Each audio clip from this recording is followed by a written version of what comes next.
Part 1.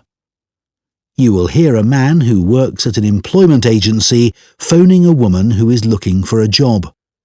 First, you have some time to look at questions 1 to 5.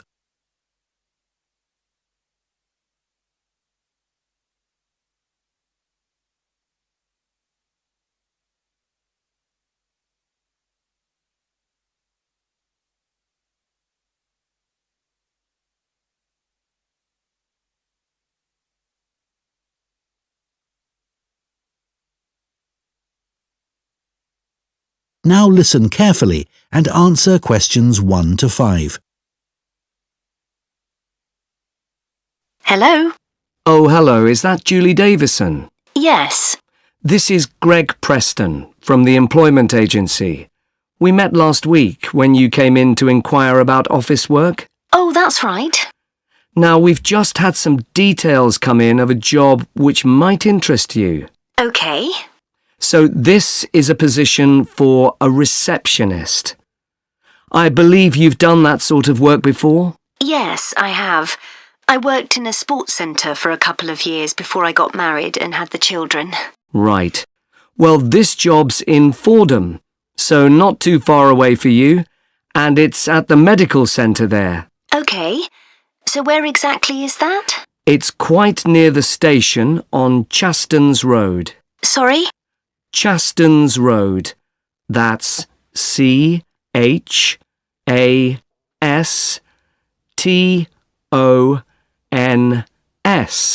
OK, thanks. So what would the work involve?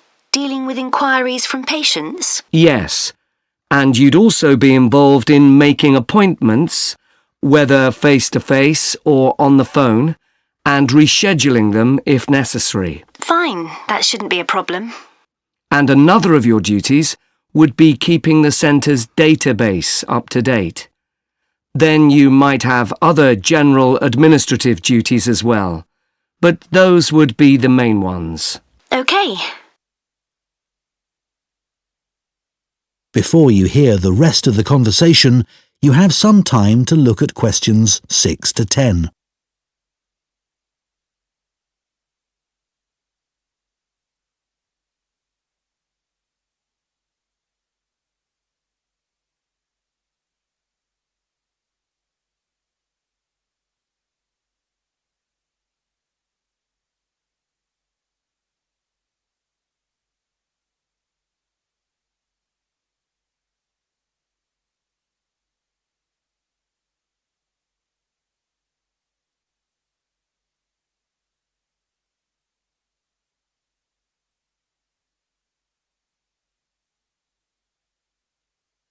Now listen and answer questions 6 to 10. Now, when the details came in, I immediately thought of you because one thing they do require is someone with experience. And you did mention your work at the sports centre when you came in to see us. Yes, in fact I enjoyed that job. Is there anything else they're looking for? Well, they say it's quite a high-pressure environment. They're always very busy, and patients are often under stress. So they want someone who can cope with that and stay calm, and at the same time be confident when interacting with the public. Well, after dealing with 3 children all under 5, I reckon I can cope with that. I'm sure you can. And then another thing they mention is that they're looking for someone with good IT skills. Not a problem. So you'd be interested in following this up? Sure. When would it start? Well, they're looking for someone from the beginning of next month. But I should tell you that this isn't a permanent job. It's temporary, so the contract would be just to the end of September. But they do say that there could be further opportunities after that. OK. And what would the hours be? Well, they want someone who can start at 7:45 in the morning. Could you manage that? Yes, my husband would have to get the kids up and off to my mother's. She's going to be looking after them while I'm at work. What time would I finish? 1:15. That should work out all right. I can pick the kids up on my way home, and then I'll have the afternoon with them. Oh, one thing. Is there parking available for staff at the centre? Yes, there is, and it's also on a bus route. Right. Well, I expect I'll have the car, but it's good to know that. OK, so where do I go from here? Well, if you're happy for me to do so, I'll forward your CV and references, and then the best thing would probably be for you to phone them so they can arrange for an interview. Great. Well, thank you very much. You're welcome. Bye now. Bye. That is the end of Part 1.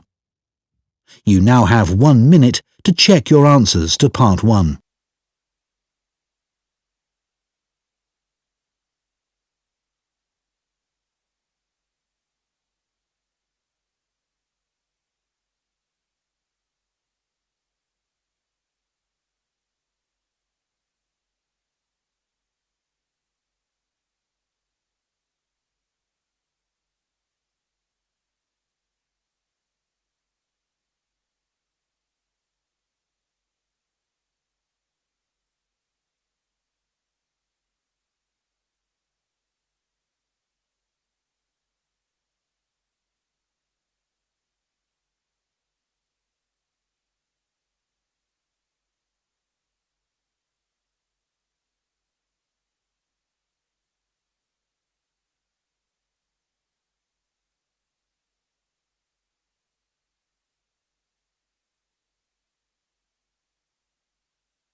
Part 2. You will hear a guide at a farming museum talking to a group of visitors. First, you have some time to look at questions 11 to 14.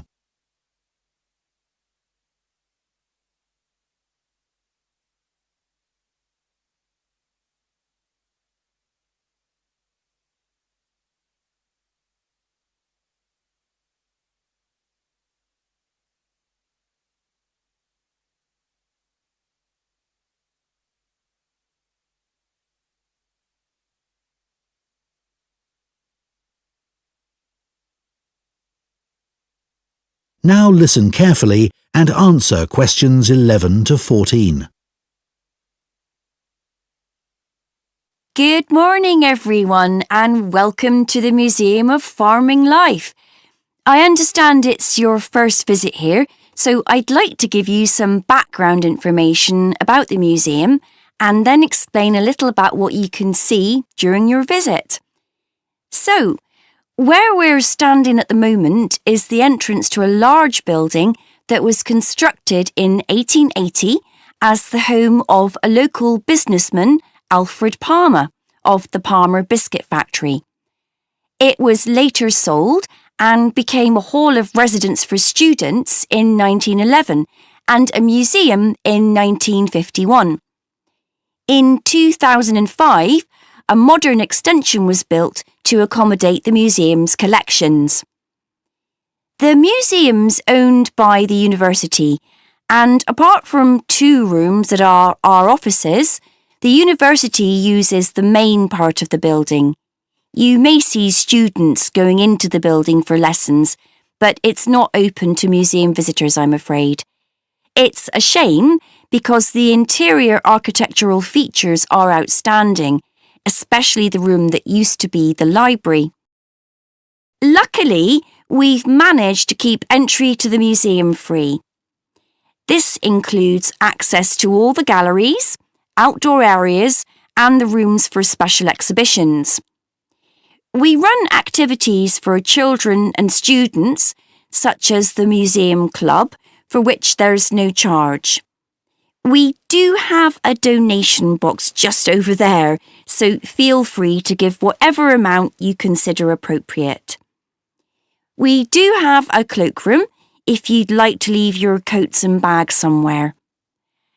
Unlike other museums, photography is allowed here, so you might like to keep your cameras with you.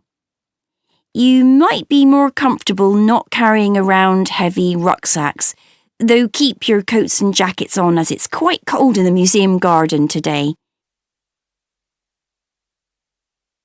Before you hear the rest of the talk, you have some time to look at questions 15 to 20.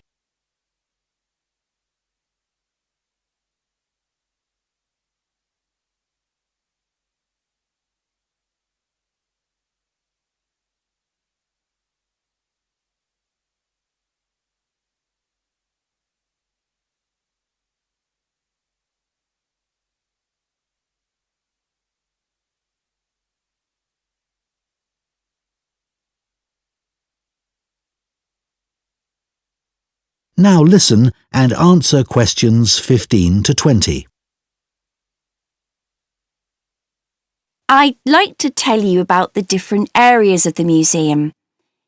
Just inside and outside the main gallery, we have an area called Four Seasons. Here, you can watch a 4-minute animation of a woodland scene. It was designed especially for the museum by a group of young people on a film studies course, and it's beautiful. Children absolutely love it, but then so do adults. The main gallery is called Town and Country. It includes a photographic collection of prize-winning sheep and shepherds. Leaving Town and Country, you enter Farmhouse Kitchen, which is, well, self-explanatory. Here, we have the oldest collection of equipment for making butter and cheese in the country. And this morning, a specialist cheesemaker will be giving demonstrations of how it's produced. You may even get to try some. After that, you can go in two directions.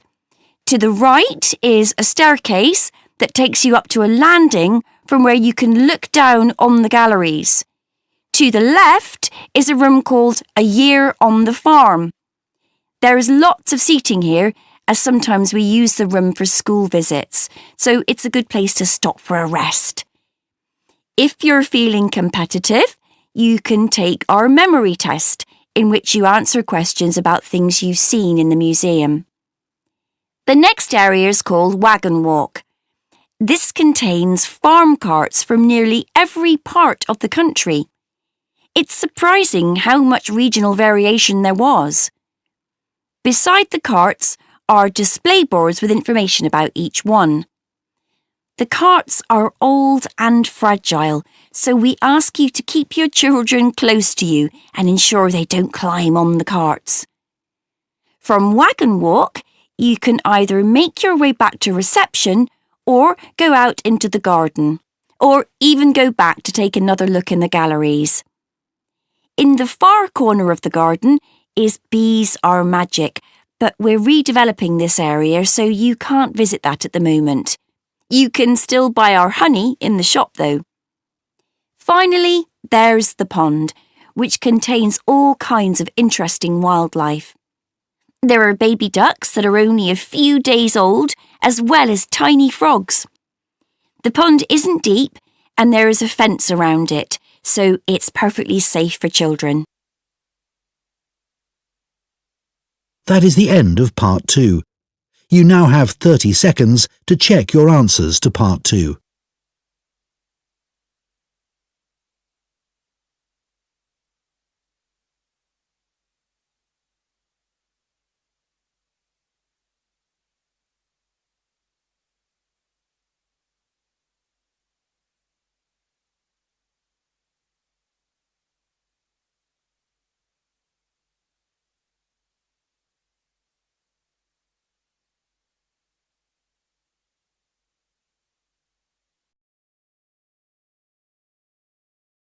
Part 3. Following instructions from their tutor, you will hear two trainee teachers discussing the use of origami, a paper folding activity, in the classroom. First, you have some time to look at questions 21 to 27.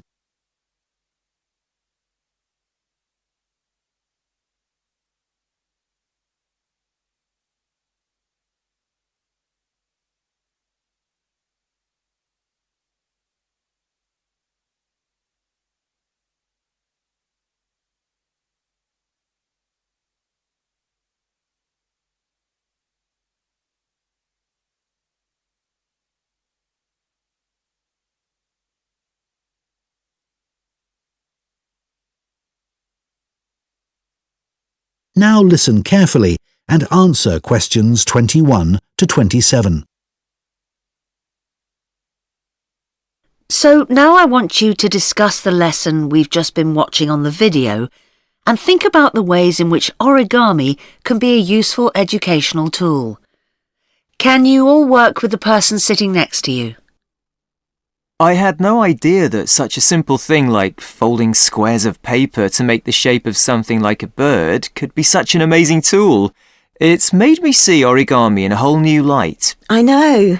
It was interesting to see the educational skills the children were developing by doing origami. On the video, you could see them really listening hard to make sure they did all the steps in the right order to make the bird. That's right.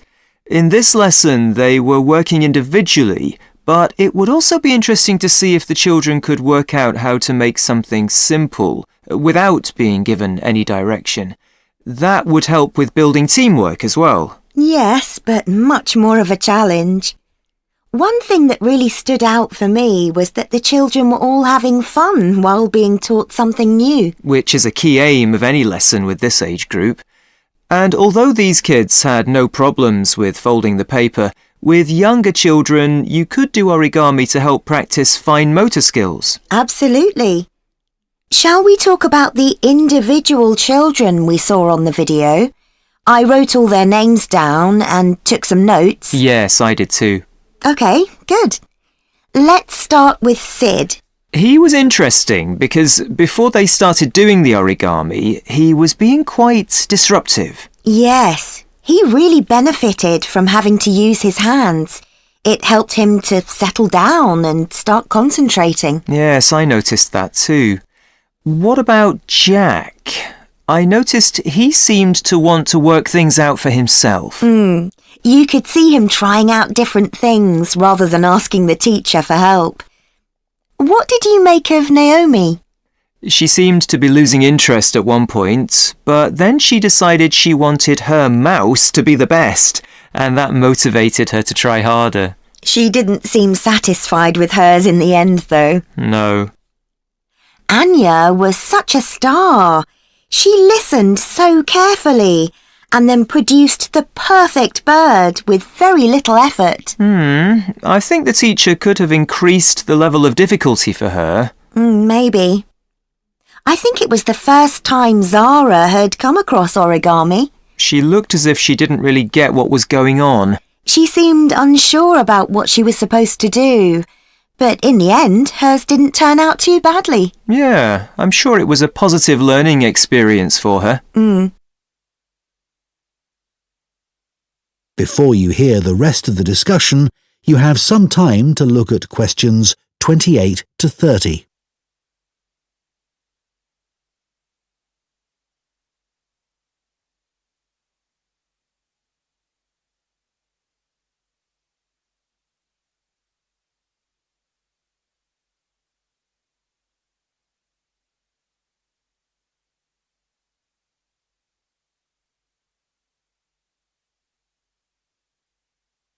Now listen and answer questions 28 to 30. I think one reason why the origami activity worked so well in this class was that the teacher was well prepared. Right. I think it would have taken me ages to prepare examples showing each of the steps involved in making the bird, but that was a really good idea. The children could see what they were aiming for.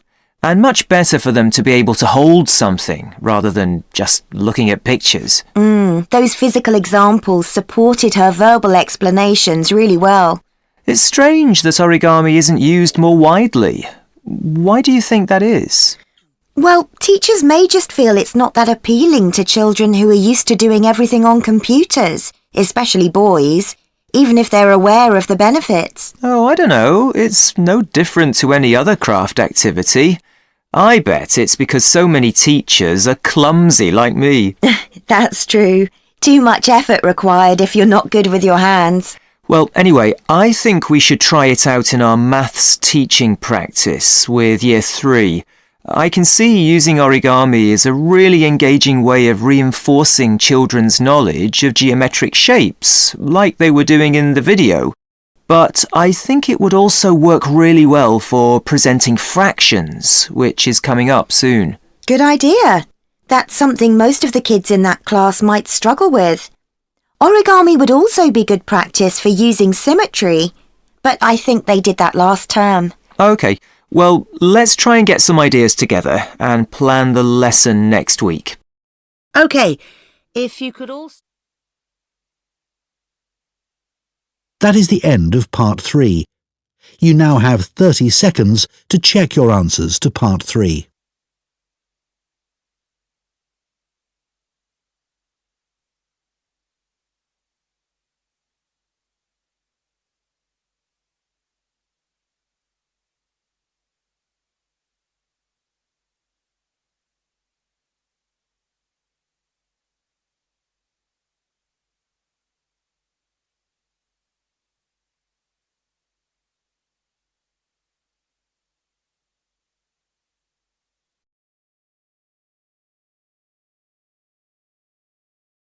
Part 4.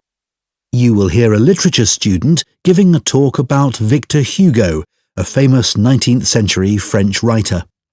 First, you have some time to look at questions 31 to 40.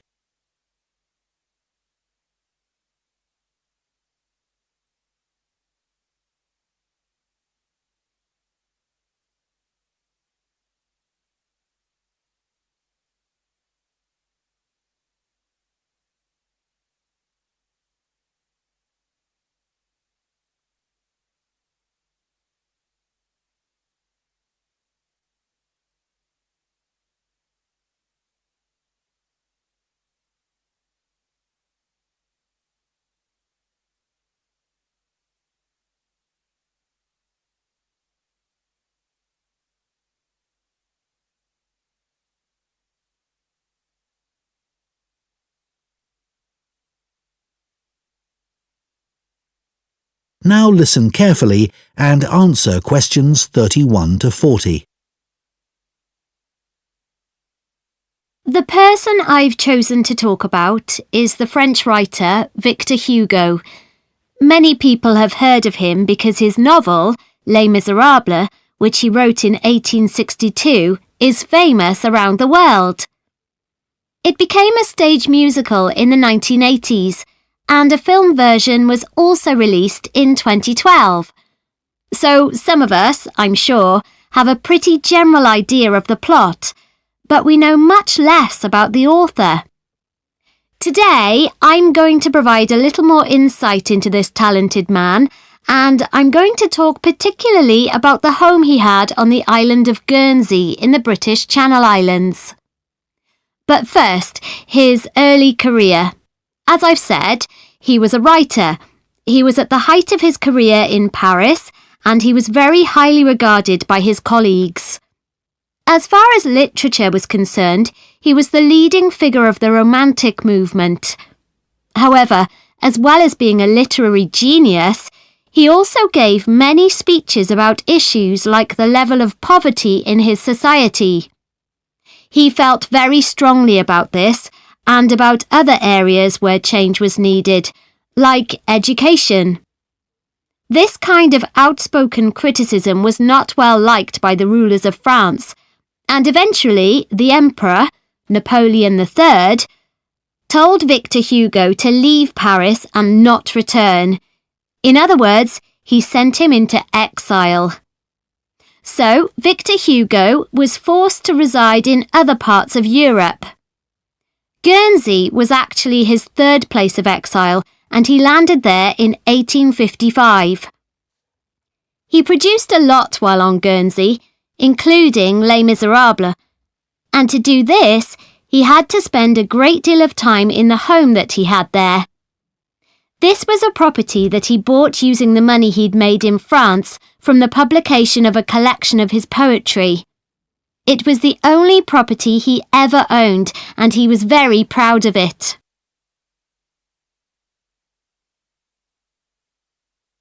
The property Victor Hugo bought on Guernsey was a large 5-storey house in the capital town of St. Peter Port, and he lived there for 15 years, returning to France in 1870 when Napoleon's empire collapsed. He decorated and furnished each level or floor of the house in unique and wonderful ways, and many people consider the inside of the house to be a work of art. Today, it's a museum that attracts 200,000 visitors a year. He lived in the house with his family, and portraits of its members still hang in rooms on the ground floor, along with drawings that he did during his travels that he felt were important to him.